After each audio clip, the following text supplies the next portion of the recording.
Acá estamos de vuelta en una nueva semana política, programa del Mostrador Televisión, dedicado a la conversación, el análisis, algo de reflexión, de política, negocios, economía, en fin. Con el auspicio de la Universidad Andrés Bello, nuestro auspiciador, universidad líder en investigación, la primera privada en acreditarse en investigación. Y desde la librería Ulises, nuestra anfitriona, una maravillosa librería del barrio Las Tarrias. Hoy día, como siempre, con Mirko Macari. Hola Federico. Hola Mirko, nuestro director periodístico, lleno de prestigio. Y de prestigio. Iván Weissman. Y pecados. Pecados. Y mucha gente que oye, produce efectos, que lo aman o lo odian. Tiene una cosa... Es importante generarlo. Yo en general lo amo, pero a veces me digo un poco menos. Yo a la inversa. A veces me pegaría con el puño, así me hundiría. No, nunca he llegado a ese nivel. Te escupiría, no llegaría a la violencia física. Bueno, Iván Weissman, subdirector del diario y editor general de Mostrador Mercado. Y bueno, una voz autorizada en el mundo de los negocios. Hola Iván. Sí, lo que no se lo invento, como me dicen. Tal cual. Bueno, y tenemos hoy día un muy buen invitado, Roberto Isakson. Hola Roberto. Roberto es gerente de una empresa que se dedica a las encuestas que está hoy día muy en boga, se llama Cadem, y que ha hecho seguimientos en temas específicos en política que han sido muy relevantes. Así que, ¿qué les parece que partamos por ahí? ¿Cuál es el momento político de la presidenta Bachelet post-terremoto y del gobierno post-terremoto y post-La Haya, que fueron dos escenarios más o menos buenos para ellos, ¿no? Oye, voy a aprovechar de contar que esta semana vamos a medir la encuesta número 90. Partimos 90 semanas. 90 semanas consecutivas siguiendo el debate público desde la política. Que tu innovación en el mercado de las encuestas es hacerla semanal. Es hacerla semanal, esa es una de la innovación quizás más notoria, y la otra es hacerla coyuntural, o sea, ir a la coyuntura. Quizás ahí en ese sentido tenemos algo parecido al mostrado, un alma periodística, claro, un alma atreverse a medir y a preguntar lo que en el fondo la investigación de opinión pública no se atrevía y no hacía por distintos temas. Lo que los diarios ya no pueden hacer después del guatazo de las elecciones municipales. Se equivocaron por todo. Nunca más hubieron, Nunca más hubieron. Pero se equivocaron mucho. Oye, entonces estas son fotos, las encuestas son fotos, pero fotos muy seguidas. Son fotos que permiten construir una película. Claro, son muy seguidas. Son las panorámicas. Entonces hoy día ya tenemos un video bastante bonito de 90 tomas distintas todas las semanas que han ido de alguna manera anticipando también lo que ya va pasando en otras encuestas, ¿cierto? En relación a la política o a temas económicos, políticos y sociales. ¿El margen de error de las encuestas? La nuestra tiene 3,7 en la semana y cae bajo 2 en el mes, porque nosotros en el fondo tenemos un mes que puede tener 2.800 encuestas o hasta 3.500 si es que la semana tiene 5 semanas, ¿te fijáis? Entonces ahí los márgenes de error se empiezan a achicar en la medida en que vamos acumulando. De hecho, a propósito de la semana política, que es interesante, la última semana la presidenta Bachelet logra mejorar después del terremoto y de La Haya. La aprobación estaba en un 22%, subió a un 26%, la desaprobación cayó de 71 a 66%. Pero a pesar de que la última semana de septiembre fue algo más positiva de lo que estaba haciendo, el mes de todas maneras igual cerró como el peor mes de la presidenta en lo que va de su segundo mandato. Cerró en 22,71, más o menos. Porque agarró muchos días previos al terremoto y previos a La Haya. Porque las primeras 3 semanas fueron muy malas. Yo te diría las más malas del gobierno de la presidenta. Y eso es una noticia porque habitualmente en septiembre los presidentes repuntan. Empieza el repunte. Por el clima, ¿no? Por el clima. Por los feriados, el TDO. La parada militar. La banda, ¿cierto? Sí. El 18 tiene es puro optimismo. Puro optimismo patrio. Entonces, efectivamente, una noticia en sí misma que este septiembre sea el más malo de la presidenta. Es un hecho de la causa, en el fondo. Y además que mañana, o sea, hoy día en la noche se anuncia el presupuesto y todo hace parecer que vamos a entrar de nuevo en una espiral de conflicto. O sea, que La Haya y el terremoto fueron como un veranito San Juan, ¿no? Mira, si nosotros vamos 2 semanas antes, o sea, la semana previa al terremoto, lo que estaba instalado es que si la presidenta se caía o no bajo 20. Y eso para nosotros, y para los que hacemos investigación de opinión pública, era un escenario de incertidumbre total. Nunca antes habíamos tenido muy fuerte. A lo Toledo, claro, y a lo Toledo que terminó en 8. O sea, si se cae de bajo 20 puede llegar a 8, ese era como el debate, claro, bueno, el piso. Ahora, cuando estaba en 30 la presidenta, discutíamos si estaba también en el piso o no, y ya estábamos en 20. Pero era un escenario completamente distinto a la que estábamos debatiendo hace 2 semanas atrás. Viene el terremoto, y efectivamente nuestra encuesta lo muestra, un 70% tuvo una imagen positiva de la forma en cómo la presidenta Bachelet reaccionó frente al terremoto. También lograron manejar bien La Haya y salen de esta zona de de peligrosidad, que es el 20%, y se pone en torno al 26%. Y eso le da un respiro a la presidenta. Pero yo creo que comete ella y el gobierno en general un error de fondo, y ahí yo lo que veo es un problema en cómo se están gestionando las comunicaciones y la política. ¿Quién lleva la conducción política y comunicacional del gobierno? Porque en vez de quedarse con el terremoto y quedarse con la Haya, alargarlo lo más posible, o tratar de conectar, quiero que desde la ONU la presidenta empieza a hablar de la reforma. Error.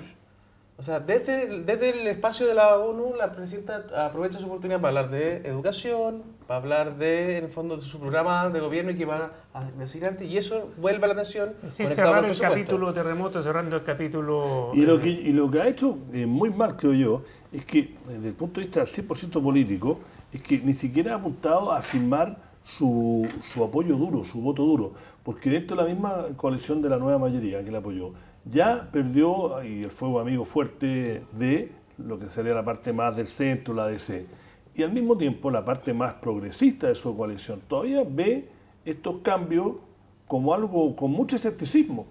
Entonces ella no se define por ni uno ni lo otro y queda como lo hemos escrito, este vacío de poder que no se sabe exactamente hacia dónde va, qué quiere y cuál es su core, cuál es su médula, cuál es el apoyo duro, porque están todas las ratas escapando del barco que se hunde. No, es que yo creo que la indefinición es un rasgo de la personalidad de ella.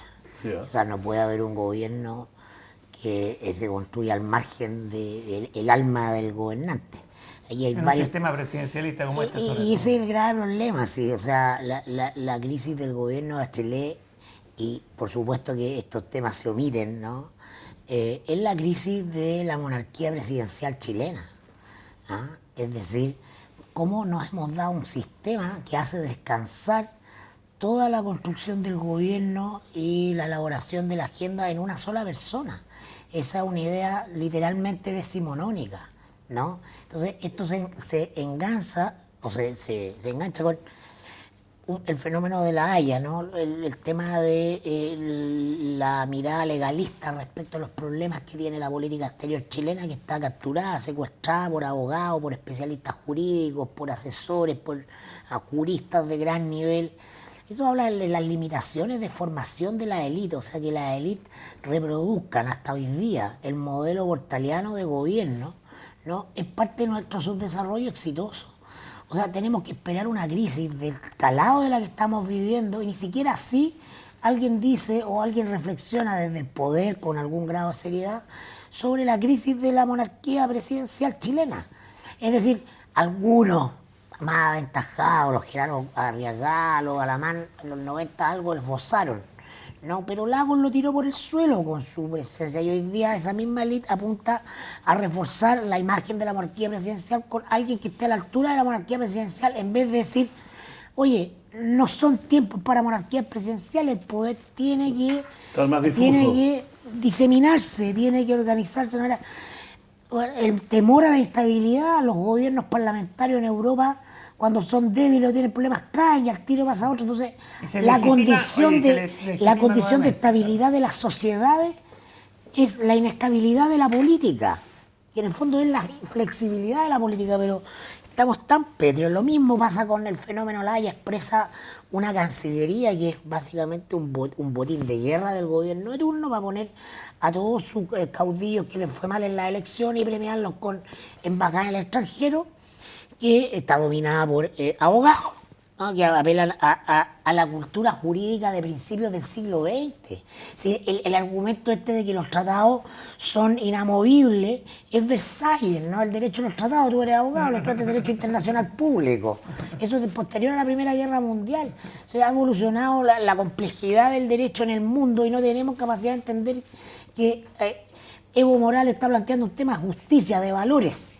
Y hay que salir a combatirlo en esa dimensión, no en la dimensión. Entonces, es un muy buen punto. Es nuestro subdesarrollo. Estoy de acuerdo también. No, está pasando algo y le estamos cortando la semana pasada. Yo voy a poner un matiz, porque yo creo que efectivamente, yo entiendo la crisis del presidencialismo, pero creo que en el fondo nosotros nos estamos olvidando que ese mismo presidencialismo hace que uno de tus ministros sean elementos de mucho poder y de mucha influencia, y tus asesores también lo sean. En el primer gobierno de Bachelet, en el fondo, el rol que jugó Andrés Velasco fue de un ministro con mucho poder, el rol que jugó Carvajal fue de un asesor, en el fondo, de mucho poder.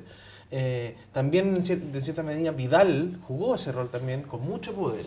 Y hoy día lo que vemos es que desde el cambio de gabinete en adelante, lo que vemos es un vacío de poder, no solo de la presidenta, sino de su entorno. Sí, Yo los creo que ministros no lo que responde de alguna manera a la soledad presidencial.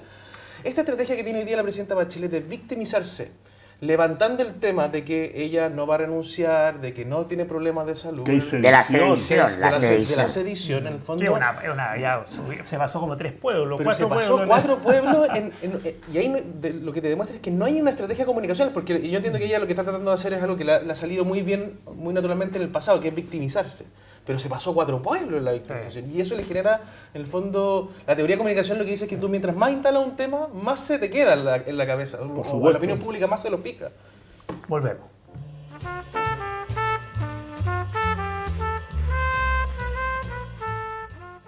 Estamos de vuelta con el auspicio de la Universidad Andrés Bello, de la librería Ulises del barrio Las Tarrias, con Roberto Isingson, Iván, Mirko, y estábamos hablando de la legitimidad de la política y de esta estructura rígida del sistema político chileno, donde no obstante no hay legitimidad, y ahí está todo el mundo, ¿no? Porque como no es un sistema parlamentario ni semiparlamentario... Tiene una presidenta que no hace nada para ayudarse a sí misma en ese sentido, desde el punto de vista comunicacional, mensajes, relatos. Pero mira que ganaría un sistema semiparlamentario, o parlamentario, o semiparlamentario, que frente a una situación así, se elige el Parlamento de nuevo y se relegitima. Pero tú no te puedes plantear la idea, porque justamente eres sedicioso así, oye, que no se acabe el gobierno.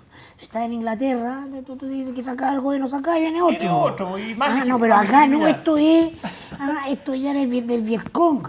Está llamando a que entren la horda armada, a quemar el país. No, pero es que es de una estupidez, porque el problema es la formación de la élite. Yo tengo esa obsesión.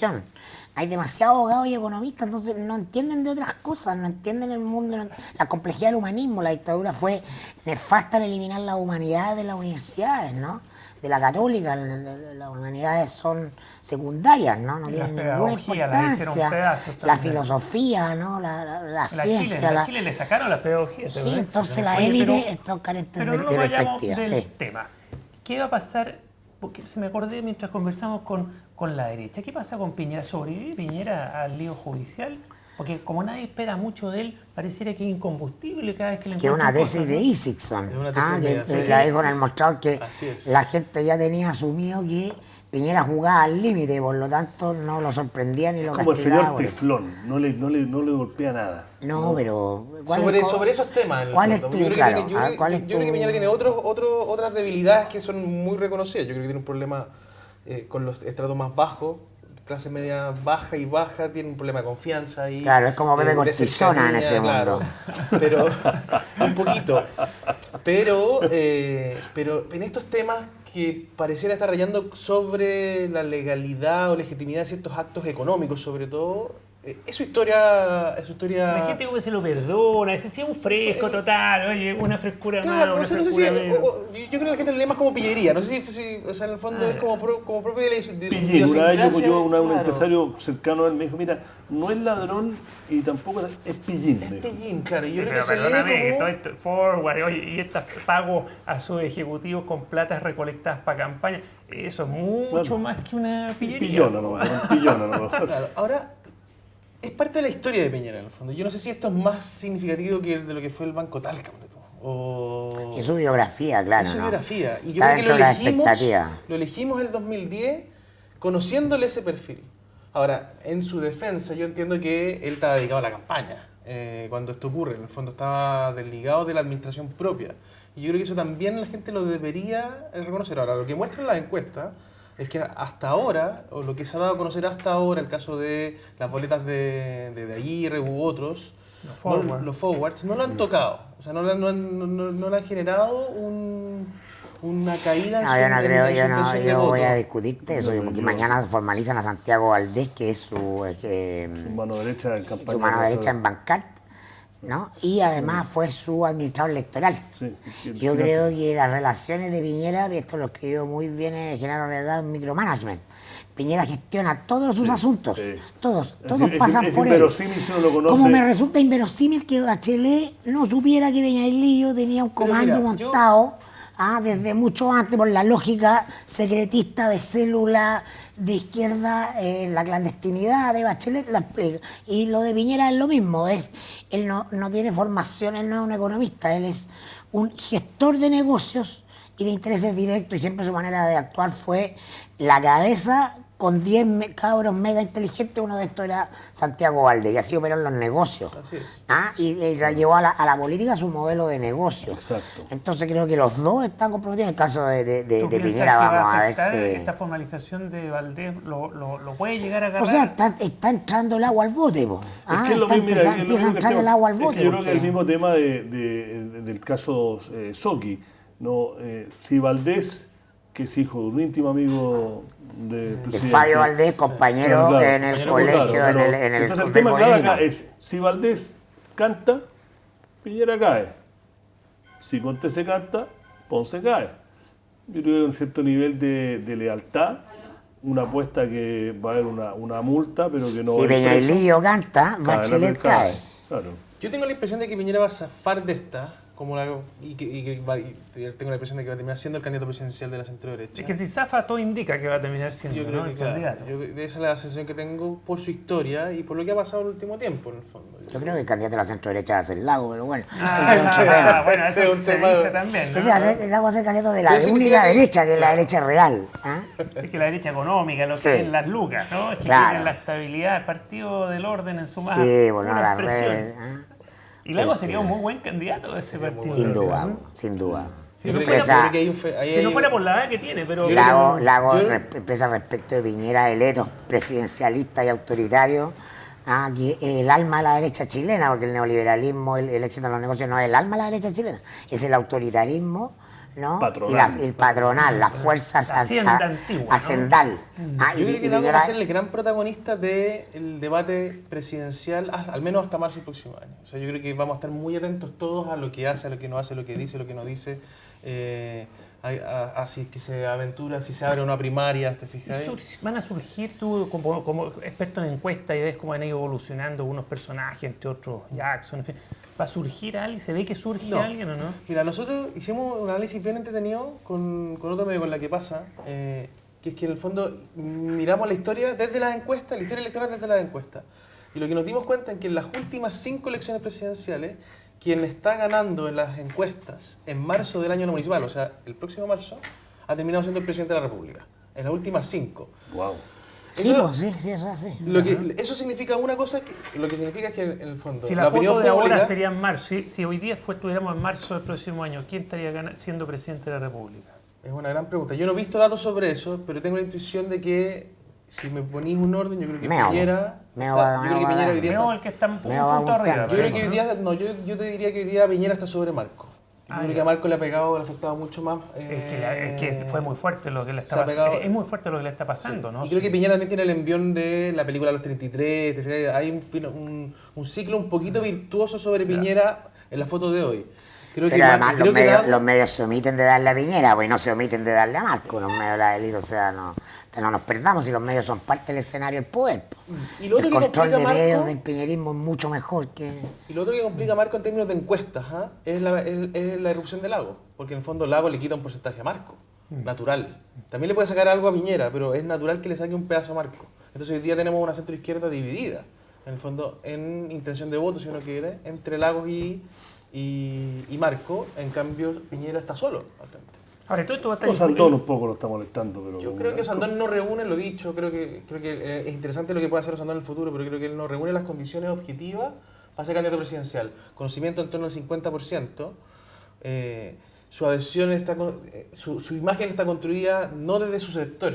O sea, no es su sector el que lo valora, sino que lo valora más bien el mundo centro-izquierda, el mundo independiente. Piñera partió así, pero no por la Partió así, centro-izquierda, claro, sino que pero... Yo estoy en contra de todo, creo exactamente todo lo contrario que dice Sixon, así que te ha puesto un jabalí que Piñera no va a hacer presa. No, yo no estoy diciendo Te ha eso. puesto un jabalí No, no, y yo no obviamente estoy se lo diciendo va a eso. comer Weissman, No, así que... yo estoy diciendo eso. La pregunta de Federico es si la foto la sacáramos hoy. Si hoy día fuera tal Claro. como éramos en marzo del Exacto. próximo año. Pero la gracia de esto es que nos quedan 7 meses, 7 meses para marzo. Además, Tanto- tiene que ver cómo lo sigue haciendo el gobierno, porque exacto. gobierno, el enredo, el desgobierno, el Si es fascismo que el gobierno termina, además. Pues te vas a hacer un indica- llamado, vas a hacer un comentario sedicioso. pero todo indica que sí. ¿Ah? Oye, ¿qué pasa con el presupuesto? A propósito Tiene que ver con eso, tiene que ver un por poco eso lo que decía. Tiene dos componentes, tiene un componente político que Mirko lo puede ahondar más y tiene un componente directamente económico. Político porque cuando llegó el cambio de ministros se vio muy empoderado a Valdés, que era el que venía, entre comillas, a implementar este realismo sin renuncia de moderación. Y él ha tenido 3 oportunidades de hacer eso. Uno fue los cambios que le hizo la reforma tributaria, que ahora van a estar como un proyecto de ley, pero que la verdad que fueron en general técnicos con algunos cambios, al menos en la visión de el mundo de derecha, los economistas o el Partido del Orden incluso.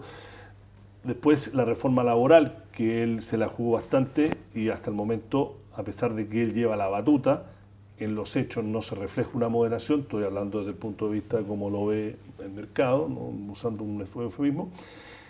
Y viene hablando de que va a haber un presupuesto de moderación y el que se presente hoy tiene que reflejar eso.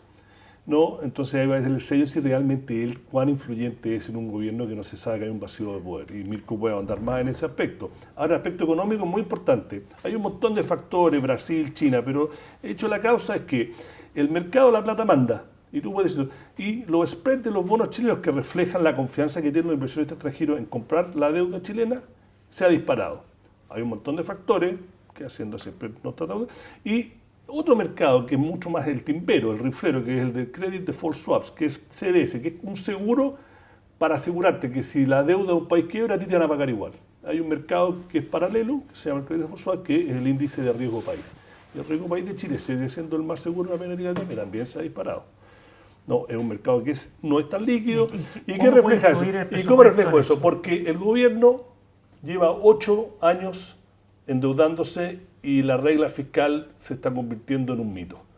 No, porque ni siquiera Piñera, que tuvo la plata. Hay superávit. No, hay, pero cada vez más chico. Y esa reputación que Chile se creó de ser un equipo balanceado y que en tiempos de ganancia vamos a ahorrar y en contra sí no vamos a gastar, la verdad es que políticamente, incluso el gobierno de Piñera, que había plata de sobra, nunca se llegó a un... Entonces, el mercado está cuestionando cuál es el compromiso real de Chile como país de tener esta regla fiscal que instaló Olavo en esa más que el guerra. mercado, es la política en general. No, la política es incapaz de seguir cumpliéndole las promesas al sistema financiero. Eso Volvemos es. para cerrar y Bueno, exacto. incluido este capítulo. Pero exacto lo que acabas de Volvemos al tiro.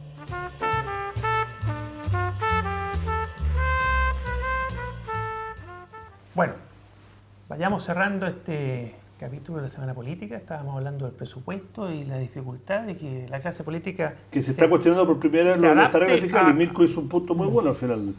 No, que hay una cosa macro, creo yo, que la política en Chile, pero en general en el mundo, ya no puede seguir sujeta a cumplirle las reglas al capital financiero internacional. Todos estos indicadores, lo que habla Iván, son parte de un conjunto de reglas que emanan del llamado consenso de Washington, caído el muro de Berlín, el tiempo de todos los 90, comienzo de los 2000, el tiempo del gobierno del Fondo Monetario, el Banco Mundial, los gobiernos se sujetan a estándares económicos para medirse, crecimiento, una serie de indicadores, y ese mundo llega a su fin.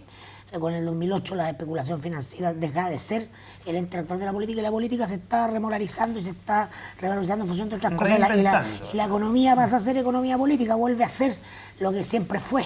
¿No? Esta época de gobierno del capital financiero. Los gobiernos de esta época han gobernado sometidos a los capitales financieros especulativos, no al capital productivo de trabajo. ¿Ah? Entonces, pero ahí voy a usar el argumento que usa Mirko acá, pero ahí lo que pasa es que es todo palabras, pero incluso en Europa, que donde se manifestaba más fuertemente el hecho de la causa es que los mercados todavía siguen mandando. Pero va para allá. Bueno, o sea, pero empieza a disolverse su poder. Bueno, eso está en desarrollo, noticia en desarrollo. Perfecto. Bueno, vamos a esperar qué pasa. Hoy día vence el plazo para presentar el presupuesto. Hoy día se presenta a las 9 de la noche en la cadena nacional. Vamos a saber qué hay porque, claro, las tensiones por gastar más. Bueno, y ni siquiera tocamos la tensión interna más allá del gasto moderado. No, lo que dijo Mirko, la gratuidad universitaria. Bueno, una de los requisitos, pero ahora tenemos incluso los gastos en el terremoto. Si fue un terremoto muy grande, sí, muy caro eso, muy caro y como que ahí está, dando vuelta. Bueno, Gracias, Roberto. Encantado, muchas gracias, Gracias, por la invitación. Iván. Gracias, Mirko. Seguimos la próxima semana conversando con el auspicio de la Universidad Andrés Bello de la librería Ulises del Barrio Las Tablas. Nos vemos. Chao. Nos vemos, adiós. Chao. hasta luego.